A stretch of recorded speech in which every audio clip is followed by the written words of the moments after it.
இந்த சமானன் வந்து நாபி பகுதியில் இருந்து மேல் பக்கத்தில் விழா எலும்பு வரைக்கும் வியாபிச்சு இருக்குது. இது என்ன வேலை செய்யுதுன்னா, உடல்ல ஜடாரக்னியை அதிகப்படுத்தி நம்ம சாப்பிட்ற சாப்பாட்டை நல்லா சூப்பராக ஜீரணம் பண்ணி தரக்கூடிய வேலையை செய்யுது.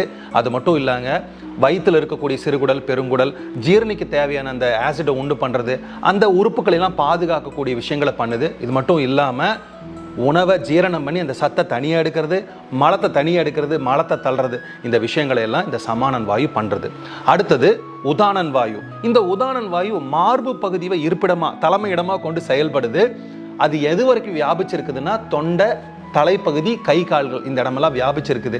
இதனோட உபயோகம் என்ன அப்படின்னா, சொற்கள் சரியாக பேசுறது, நம்ம பேச்சுன்னு சொல்லுவோம். அப்புறம் உடலோட வளர்ச்சி, உடலோட வலிமை, அப்புறம் ஐம்புலன்கள் மூலமாக மனதுக்கு சில விஷயங்களை பரிமாறுறது, உடலோட வளர்ச்சி, மன வளர்ச்சி, இந்த புலன்களோட வளர்ச்சி, இது எல்லாமே வந்து இந்த